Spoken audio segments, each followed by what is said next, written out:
Hello students, I hope biology आपको समझ आ रही होगी।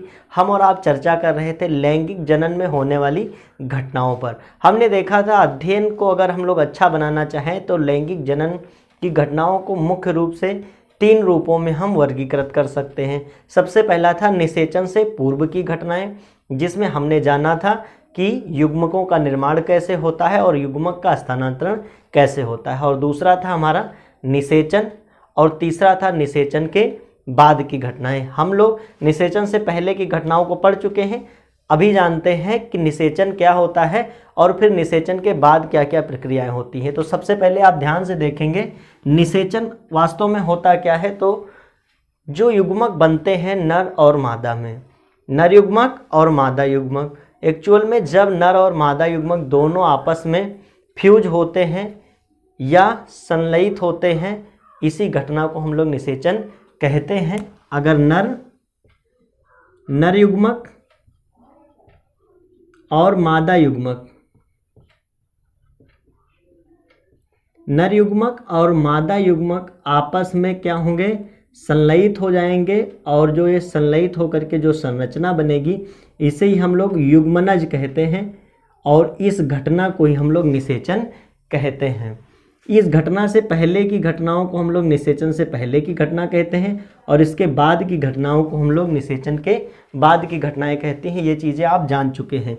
तो जो युग्मनज ये बनता है ये 2n होता है। इससे पहले हमने ये चीज़ें आपको बता रखी हैं। ये n होता है और ये n होता है। युग्मक जनन में हम लोग ने जाना था कि युग्मक कैसे बनते हैं और कैसे गुणसूत्र का डिवीजन इसमें होता है। तो जो फर्टिलाइजेशन होता है नर तथा मादा अगुणित युग्मकों यानी n नंबर के संलयन को निषेचन कहते हैं। फर्टिलाइजेशन वह प्रोसेस है जिसमें मेल गैमीट और फीमेल गैमीट आपस में फ्यूज्ड होते हैं। निषेचन के फलस्वरूप क्या बनता है, 2n नंबर का युग्मनज बनता है, अर्थात डिप्लॉयड जाइगोट का निर्माण होता है। ये डिप्लॉयड जाइगोट हमारा बन जाता है। 23 गुणसूत्र हमने यहाँ लिया था, 23 गुणसूत्र यहाँ, और यहाँ कितने गुणसूत्र हो गए थे, 46 गुणसूत्र हो गए थे। आई थिंक इतनी बात आपको समझ आ गई होगी। देखिए निषेचन जो होते हैं वो 2 प्रकार के होते हैं। इन्हें हम ऐसे समझ सकते हैं कि मेल और फीमेल गैमीट्स को आपस में फ्यूजन करना है, यानी निषेचन की प्रक्रिया होनी है। ऐसे में दोनों का मिलना आवश्यक है, मेल और फीमेल गैमीट्स का। 2 कंडीशन बनती है। सबसे पहली कंडीशन होती है कि मेल अपना स्पर्म जो है वो बाहर जलीय माध्यम में रिलीज कर दे और फीमेल भी अपने अंडों को बाहर रिलीज कर दे और दोनों अंडे और जो स्पर्म है वो मिल जाएं, जिससे कि जाइगोट का निर्माण हो जाए। या दूसरी प्रोसेस होगी कि जो मेल है वो अपने स्पर्म को फीमेल की बॉडी में ट्रांसफ़र कर दे और फीमेल का जो एग है वो फर्टिलाइज हो जाए। तो हम इन पर चर्चा करते हैं। सबसे पहला है हमारा बाह्य निषेचन, अर्थात एक्सटर्नल फर्टिलाइजेशन, जो बाहर के वातावरण में होगा। देखिए समझने की प्रयास करिएगा। जो इस प्रकार का निषेचन होता है वो जीवों के शरीर के बाहर होता है, यानी जो बॉडी है मेल और फीमेल उनके बाहर होगा। इसीलिए इसके चांसेस जो होते हैं वो कम हो जाते हैं और ये बाई चांस होता है। आप ऐसे समझिए ये है हमारा जल और ये जलीय माध्यम में ही होता है, क्योंकि स्थलीय माध्यम में तो ऐसा संभव है ही नहीं, जलीय माध्यम में ये संभव है। तो होता क्या है कि जो नर होता है, नर वो अपने स्पर्म को रिलीज कर देता है और वो सरफेस पे आकर के तैर रहे होते हैं। ये हो गए नर के स्पर्म। समझने का प्रयास आप करते रहिए। ऐसे ही जो मादा है उसने अपने यज्ञ को रिलीज कर दिया और बहुत सारे यज्ञ सरफेस पे तैर रहे होते हैं। चूँकि इनके मिलने के चांसेस कम होते हैं, इसीलिए जो इनका जो एग है, एग काउंट होता है वो बहुत ज़्यादा होता है और जो स्पर्म काउंट होता है वो भी बहुत ज़्यादा होता है, क्योंकि ये सरफेस पे तैरते रहते हैं। ऐसे में बहुत सारे शिकारी लगे होते हैं। ध्यान से सुनिएगा, बहुत सारे शिकारी लगे होते हैं। छोटी छोटी मछलियाँ हैं और भी कई कीड़े जो जल में पाए जाते हैं, वो क्या करते हैं, इन अंडों को फीड कर लेते हैं, खा लेते हैं, इन अंडों को खा जाते हैं। अब होगा क्या, बहुत सारे मात्रा में जो अंडे हैं दूसरे शिकारियों द्वारा खा लिए जाते हैं। ऐसे में संख्या इसीलिए अधिक है कि अगर बहुत मिनिमम चांसेज हो फिर भी मैक्सिमम क्या हो सके, फर्टिलाइजेशन हो सके। अगर 10 लाख अंडे दिए गए या 1 लाख अंडे दिए गए और उसमें से 90,000 अंडे भी खा लिए गए, तब भी 10,000 अंडे तो फर्टिलाइज हो जाएंगे। ध्यान से सुनिएगा, मैंने सिर्फ एक आंकड़ा दिया है कि अगर बाई चांस हम मान लेते हैं कि 5,000 अंडे दिए गए और जिसमें से 4,000 अंडे अगर क्या कहते हैं शिकारियों द्वारा खा लिए गए, तब भी जो 1,000 अंडे हैं वो फर्टिलाइज हो जाएंगे। अब जब अंडे फर्टिलाइज हो जाएंगे फिर भी असुरक्षा अभी भी बनी हुई है, इसीलिए जो बाह्य निषेचन होता है वो सबसे असुरक्षित विधि है, अभी भी जानिए। अब 1,000 हमने कहा था 5,000 अंडे लिए हमने, जिसमें से 4,000 पहले ही खाए जा चुके हैं।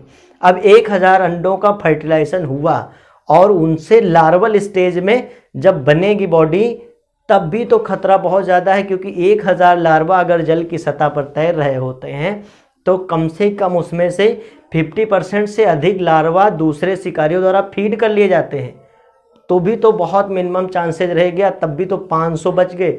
इसीलिए संख्या इतनी ज़्यादा है कि अगर बचे बहुत कम से कम बचे फिर भी जीव का अस्तित्व बचा रहे, अन्यथा की स्थिति में तो जाति समाप्त हो जाएगी। क्योंकि अगर अंडों की संख्या कम होती है, अभी 10 अंडे देती, अगर मादा और 10 के 10 अंडे दूसरे जीवों द्वारा खा लिए जाते तो फर्टिलाइजेशन होता नहीं, तो आगे की पीढ़ी इनमें बन नहीं पाती। तो आई थिंक इतनी बात आपको समझ आई कि ये असुरक्षित विधि होती है।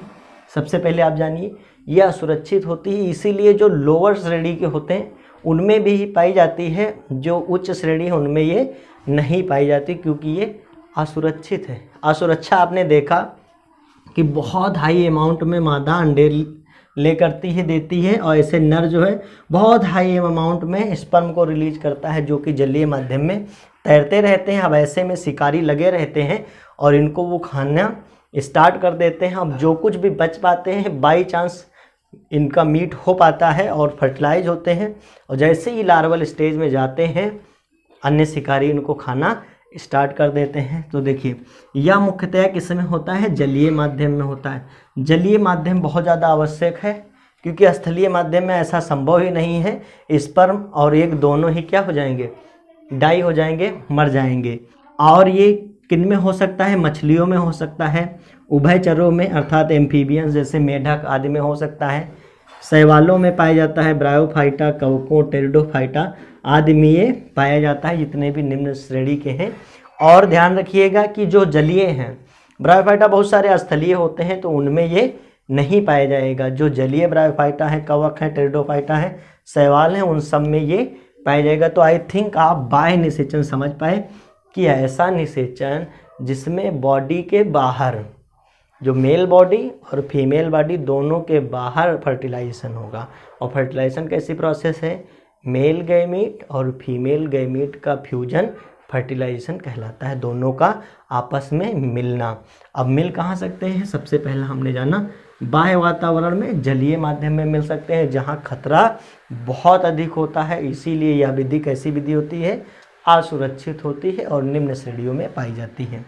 नेक्स्ट हम बात करते हैं इंटरनल फर्टिलाइजेशन, आंतरिक फर्टिलाइजेशन। ये बहुत सुरक्षित विधि है, इसीलिए जितने भी उच्च श्रेणी के जंतु हैं, पादप हैं, इन सब में कैसी विधि होती है, आंतरिक निषेचन ही होता है। और आंतरिक निषेचन काफ़ी सेफ होता है। देखिए आंतरिक निषेचन आप ऐसे समझ सकते हैं कि इसमें मेल बॉडी होती है और फीमेल बॉडी होती है, ये दोनों आपस में मिलते हैं और इसके बाद जो स्पर्म होता है वो रिलीज किया जाता है मादा की बॉडी में। स्पर्म मादा की बॉडी में रिलीज कर दिया जाता है और वो जा कर के एग को क्या कर देता है, फर्टिलाइज कर देता है। तो ऐसे में हमने देखा चांसेस बहुत ज़्यादा हैं। चांसेस क्या हैं, बहुत ज़्यादा है, और चूँकि आबादी बहुत अधिक हो सकती थी, चांसेस फर्टिलाइजेशन के बहुत ज़्यादा हैं। अब सारे के सारे अगर मान लेते हैं 1 लाख एग बने और सारे के सारे फर्टिलाइज हो जाएंगे, तो ऐसे में तो आबादी बहुत ज़्यादा बढ़ जाएगी। इसीलिए देखिए प्रकृति का नियम कि ऐसे लोग जिनमें आंतरिक निषेचन होता है उनमें अंडों की संख्या कम होती है। कुछ जीवों में अधिक हो सकती है, लेकिन अधिकतर में क्या होती है, कम होती है। आप ह्यूमन के लीजिए तो इसमें क्या होता है, 1 या 2 ही अंडे फर्टिलाइज होते हैं, जिससे 1 बच्चे या 2 बच्चे देखने को मिलता है। कभी कभी बहुत सारे रेयर एग्जाम्पल आप 4 बच्चों के देखने को पा सकते हैं। तो हमने ये देखा कि ये बेहद असुरक्षित विधि थी, इसलिए इसमें सैकड़ों की संख्या में अंडे ले हो रहे थे, जबकि इसमें क्या होता है, ये एक सुरक्षित विधि है। इसमें मेल फीमेल बॉडी आपस में एक दूसरे से मिलते हैं और फिर प्रजनन क्रिया के दौरान जो मेल गैमीट है वो फीमेल बॉडी के अंदर रिलीज किया जाता है और वो जा करके मीट करता है, किससे, अंडे से मीट करता है और उसको फ्यूज करके और इसके बाद जाइगोट का निर्माण करता है। इन सब पर हम लोग आगे डिटेल में जब मानव जनन पढ़ेंगे तो वहाँ हम लोग डिटेल में बात करेंगे कि यहाँ पर भी चांसेस कितने ज़्यादा रेयर हो जाते हैं, जबकि मिलियंस ऑफ स्पर्म क्या फ्यूजन के लिए जाते हैं। अब ध्यान से देखिए, यह सभी स्थलीय जीवों में होता है। चूँकि स्थलीय जीव जो होते हैं उनमें बाह्य निषेचन तो हो नहीं सकेगा कि मिट्टी के ऊपर स्पर्म रिलीज कर दिया गया और मिट्टी के ऊपर ही एग रिलीज किया गया, तो वो आपस में मिल ही नहीं पाएंगे। चूँकि इतने मोबाइल तो हो ही नहीं सकते कि एक दूसरे से मिलने के लिए चल सकें। तो यह सभी स्थलीय जीवों तथा कुछ जलीय जीवों में भी पाया जाता है। जो उच्च श्रेणी के जलीय जीव होते हैं उनमें पाया जाता है कैसा निषेचन, आंतरिक निषेचन। जैसे बड़ी बड़ी मछलियाँ जो हैं उनमें क्या होगा, आंतरिक निषेचन ही तो होगा भाई, बाह्य निषेचन तो होगा नहीं सभी मछलियों में, तो आंतरिक निषेचन पाया जाता है। और यह अत्यधिक सुरक्षित विधि है, जबकि हमने यहाँ देखा था यह असुरक्षित विधि था। नर युग्मक गमनशील होते हैं, यानी मोबाइल होते हैं, चलते रहते हैं, सक्रिय होते हैं और मादा युग के शरीर के भीतर मादा युग्मक से संलयित होते हैं। मादा शरीर के भीतर प्रवेश करते हैं और फिर जा कर के फर्टिलाइज करते हैं उसको। कुछ जंतुओं में विशेष सहायक जननांग भी पाए जाते हैं जो प्रजनन क्रिया में हेल्प करने वाले आर्गन होते हैं, उन्हें हम लोग सेक्स आर्गन्स कहते हैं। और ये सेक्स आर्गन्स मदद करते हैं प्रजनन क्रिया में, ताकि जो मेल गैमीट है वो फीमेल गैमीट के पास आसानी से पहुंच सकें। तो लिखा हुआ है कुछ जंतु में विशेष सहायक जननांग होते हैं जो कि शुक्राणुओं को मादा शरीर में पहुंचाने में मदद करते हैं और इस क्रिया को मैथुन क्रिया, कॉपुलेशन कहते हैं। कौन सी क्रिया मैथुन क्रिया कहलाती है? मेल गैमीट का अर्थात शुक्राणुओं का फीमेल गैमीट के पास पहुंचने की क्रिया को ही हम लोग मैथुन क्रिया कहते हैं। और ध्यान से समझिएगा, ये सभी उच्च जंतुओं में पाया जाता है। हमने ये बात आपसे कही कि जो नर होता है, नर और मादा के गैमीट आपस में संलयित होते हैं लेकिन बॉडी के भीतर ही, जबकि यहाँ क्या होता है बॉडी के बाहर, शरीर के बाहर, जबकि ये होता है शरीर के अंदर। वो भी किसके शरीर के अंदर? मादा के शरीर के अंदर। और नर का गैमीट जाता है मादा के शरीर के अंदर और उसका फ्यूजन कर देता है। अब ध्यान से एक बात और यहाँ समझ लेते हैं कि जो आवर्त बीजी पादपों में द्वि निषेचन होता है, ये नोट में आप लिख लीजिएगा। और द्वि निषेचन पर हम लोग विस्तृत चर्चा आगे करने वाले हैं। आगे के लेसन में आपका जब आवर्त बीजी पादपों में जनन हम पढ़ेंगे तो उसमें द्वि निषेचन पर हम चर्चा करेंगे, चूँकि द्वि निषेचन एग्जाम की दृष्टि से बहुत ही इंपॉर्टेंट टॉपिक है।